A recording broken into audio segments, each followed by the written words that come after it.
Something a little bit different today. We're going to get the spanners out. Got a few little jobs to do on my car, so I'm going to go in and get changed, and we'll see you down by the motor.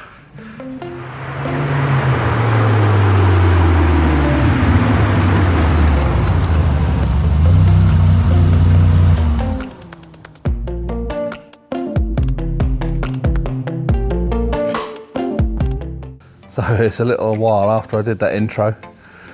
Now it's a beautiful day. We need to get these brakes done. So there's the car over my shoulder, and with the help of Tina, we're going to crack on, get it jacked up and change the rear pads, and I'll bring you along and show you how it's all done. So first things first, I'm just going to get Tina to open the bonnet for me.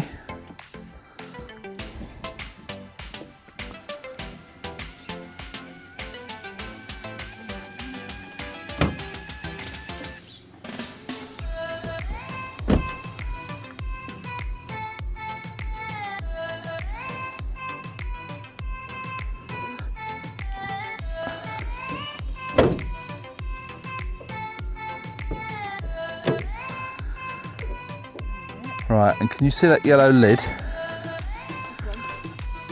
Yeah, if you can unscrew that, just watch it doesn't drip all over the paint, because that's brake fluid in there.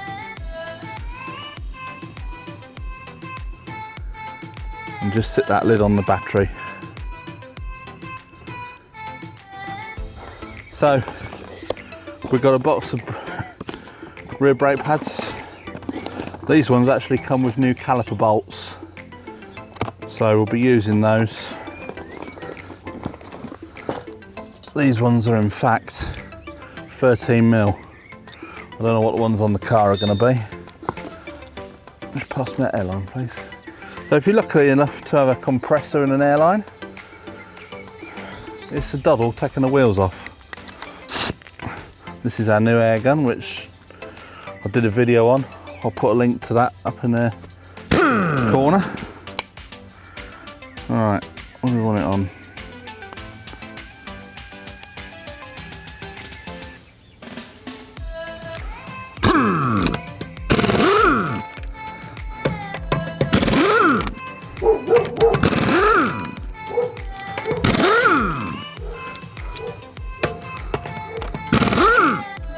Well, that makes life a hell of a lot easier.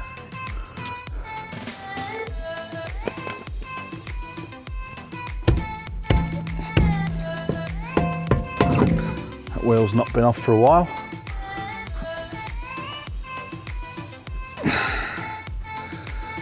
So here's the disc, caliper, rear pads. This rear caliper is operated by the handbrake. So when it comes to calipers, normally you push the pistons back, but on this particular one we're going to have to wind them back in. So according to the bolts that come with the pads, these should be 13mm, which that one is. So the captive end on the slider is a 15mm.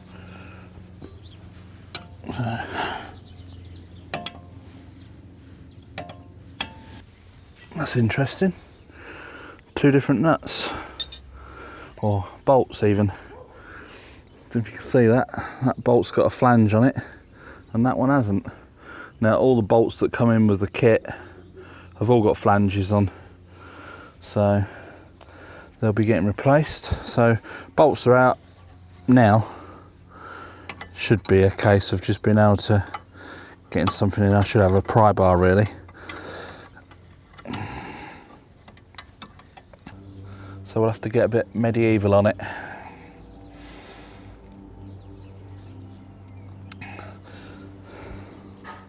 It was probably put back together without copper grease, which is this stuff here.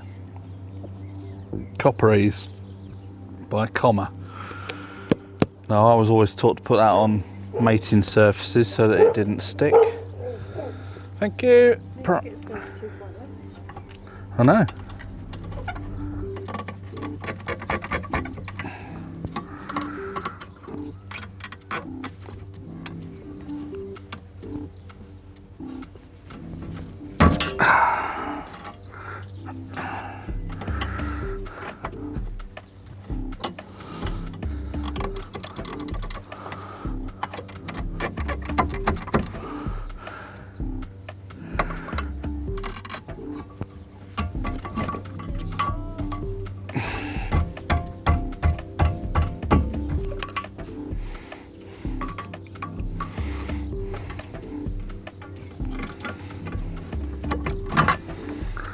Right,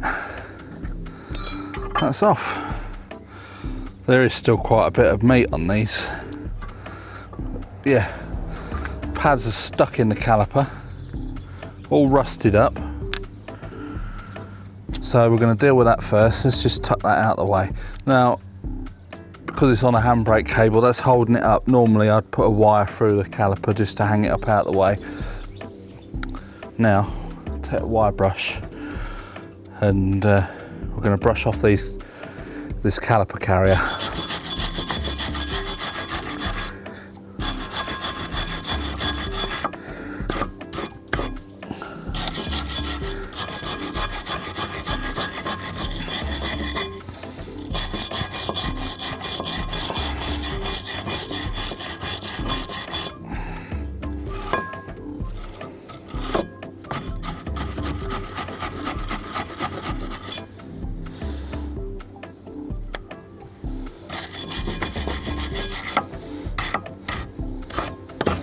And what I'm going to do is just see if the pads fit in there. So that's quite a nice loose fit, whereas the old ones were quite tight. And what I shall do is when I go put them back together, put copper grease on the mating surfaces, and you're not going to have that problem of it seizing up. However, what I will do is just give it a bit of a blast off. So we'll watch our eyes and try not to breathe it in. Modern brakes nowadays don't contain asbestos, but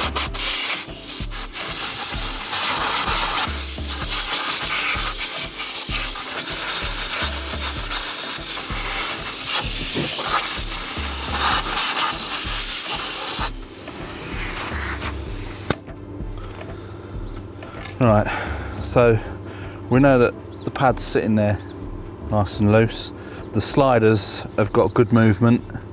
They're not seized up at all, so I'm not even going to touch those. But we've got to wind the caliper back. Now they do a special tool for winding the caliper back. I haven't got one, but if I remember rightly, I used this clamp last time. It's a bit tricky getting it in.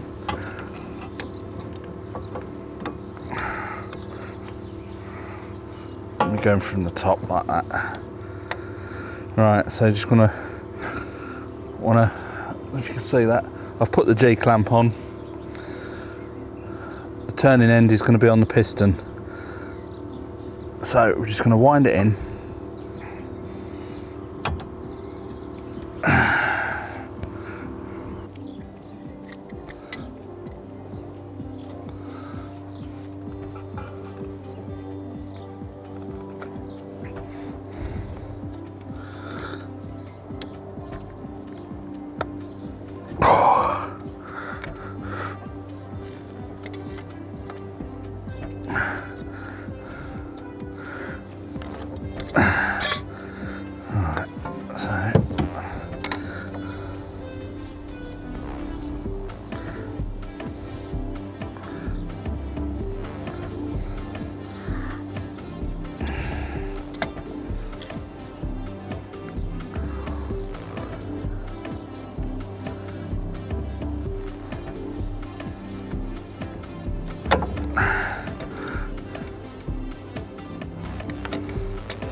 Here we go, that's winding in now. Just give it a little help.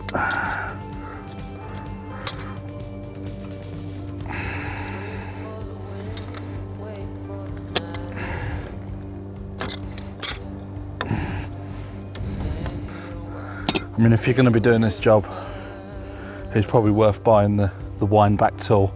I don't think they're very much money on eBay. So that's cleaned up. The faces of the piston and the caliper, they're all fine. So what I'm going to do is just pop a pad in the back, like so. Pop one in the front and then just see if the caliper's going to sit on.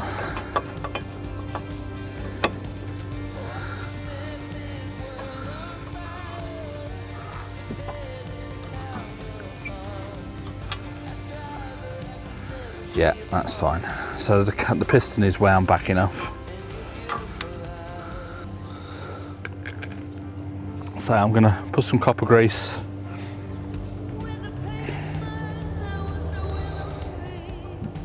on the face of the caliper carrier. Run some on the top and the bottom of the pad, where the pad sits against the carrier.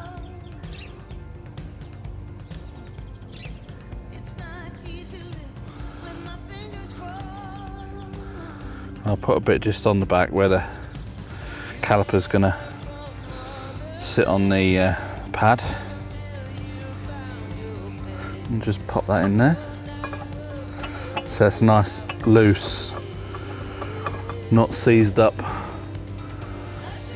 pad sitting on the thing there. I will just check on the pads and make sure that they're not. Sometimes you get like a notch in the back of a pad, and the notch normally lines up with the piston on the caliper, but these ones haven't got any notches or anything like that, so they can all go in as they are. Bit of copper grease on there, bit on there, and the same on the top and bottom.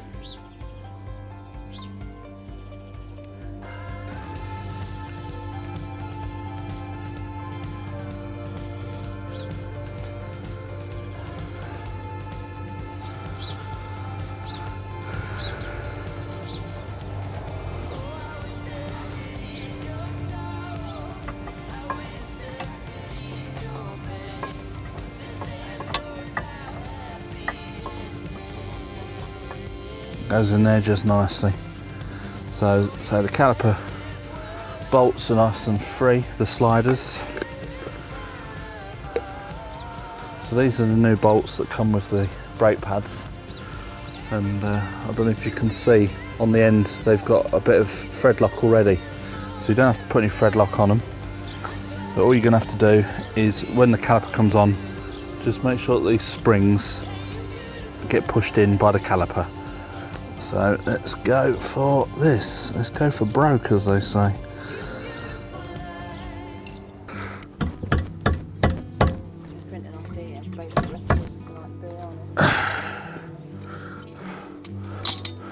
How's it going? It's back together. Oh, that's what we like, a cup of tea on the job. So that's all back together, tightened up. Now, when you've got a handbrake in the caliper, what you're going to want to do first is settle the brake pads with your foot brake. So pump your foot brake until it goes hard. That'll settle the pads. Once you've done that, then you can work the handbrake, and it should adjust itself up. And once you've done that, if the handbrake's still too high, then you can adjust the handbrake up on the cable just to take the slack out of it. But I think this will be all right. So we'll get the pads settled and get the wheel back on and do the other side. That's a good hard pedal, is it? Yep. So that's that. I'm going to pop the wheel back on. I'm going to whistle it up with the air gun, but No, we'll do that after I've done the other side. Once you've got the wheel on, always remember to torque your wheels up and then recheck the torque after you've done about 30-40 miles, something like that. And then you should be sorted, 2 thumbs up. So I'm going to put a little bit of copper grease on the hub because the wheel was a bit tight coming off.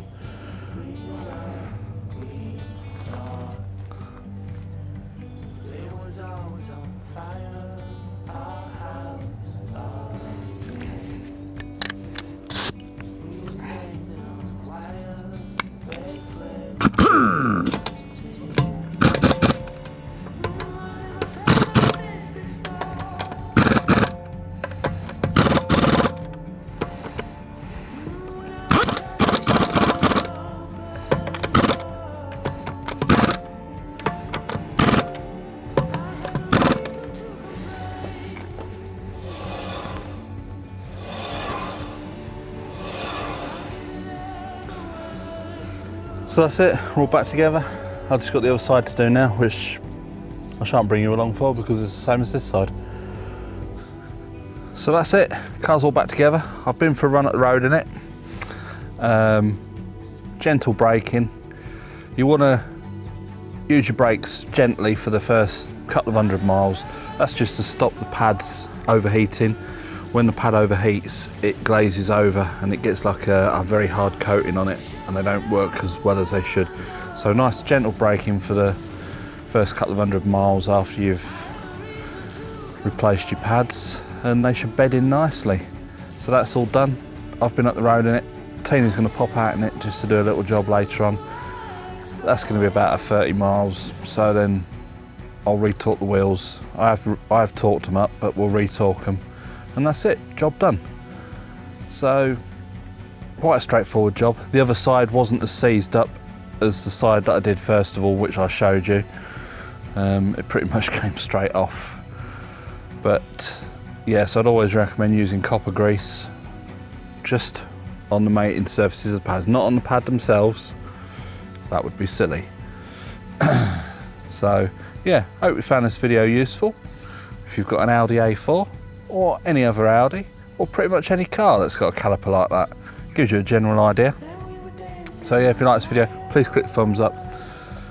Subscribe if you haven't already. Not that we do many of these sort of videos, but it's always nice to have subscribers. And well, we'll catch you in the next video.